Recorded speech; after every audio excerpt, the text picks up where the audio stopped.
Welcome back to the channel. I'm Colin and this is a review of the Sivga Q IEMs. It's a budget but very nicely made set that retails for around $70. The Sivga Q is a single dynamic driver IEM that features a 10mm beryllium dynamic driver. These are easy to drive and the specs are listed on the screen now. Let's talk about the unboxing experience.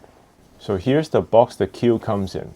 For $70, the Q comes with quite a lot of accessories.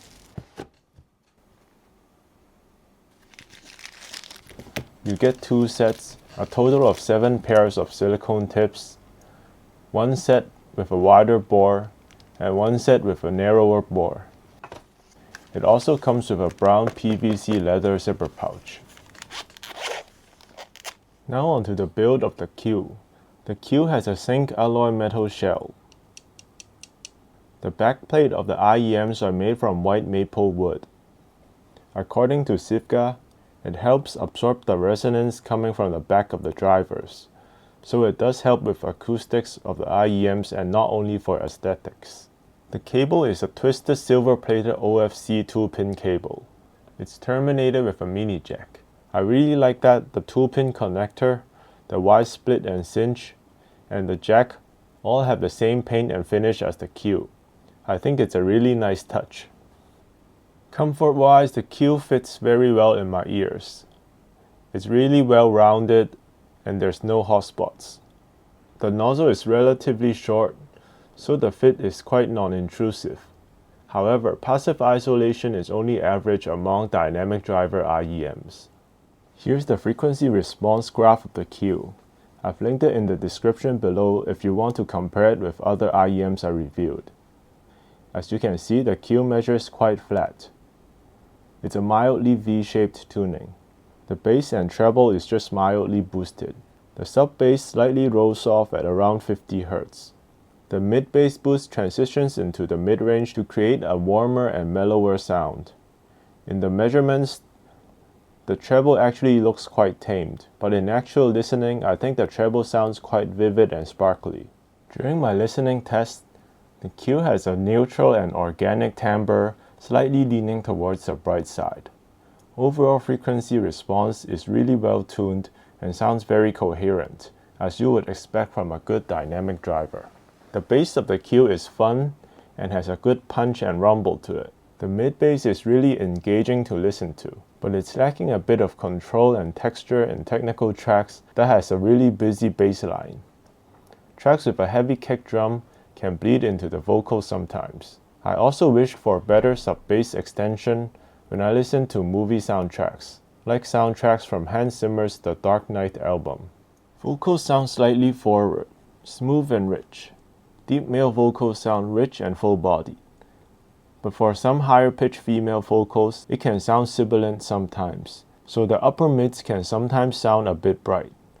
Vocals also have a liveliness to it, and has a good sense of airiness when the track presents it. But since it's tuned towards the smooth side, it won't reveal a whole lot of detail in the singer's voice if you're looking to hear every single detail.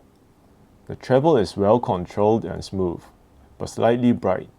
In my experience, the brightness seems to be in the upper mid-range region.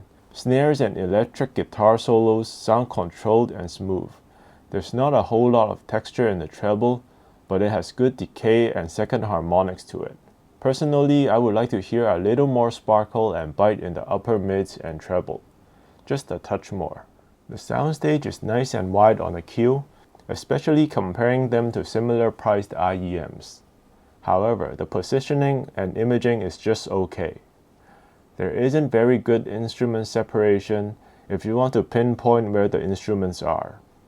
So while it presents a good width in the soundstage, the depth is lacking. I compared the Q to the iBasso Klee, which is also a single dynamic driver IEM that retails for around $70. Comparing the two, I find that the Klee was able to present a wider soundstage than the Q, and also has a little more treble resolution.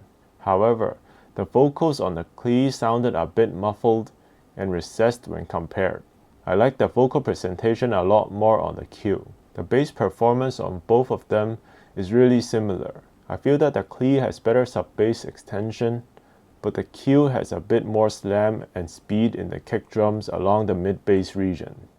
Then I compared the Q to the Katori Zephyr, another IEM that I think excels at vocal performance. The Zephyr is a hybrid IEM that retails for $150, twice the price of the Q.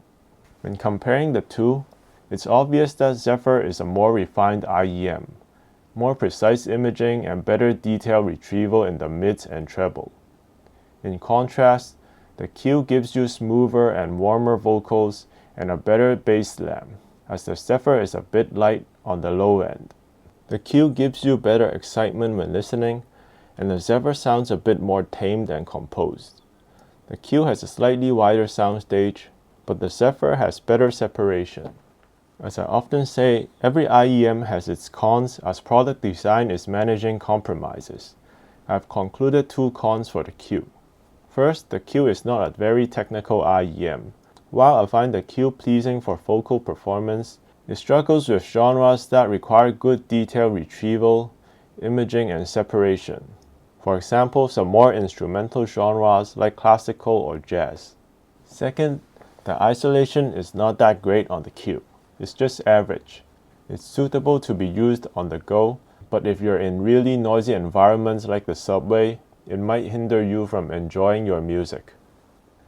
In summary, I think the Sivga Q is a great option for those who like to listen to more pop, rock, and other vocal-oriented music for under $100.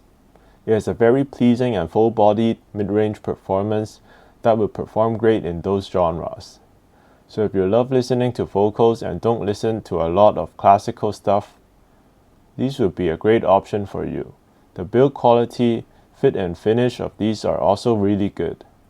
They feel and look more expensive than they actually are, so I can definitely recommend these if you're looking for a smooth IEM with a full body sound.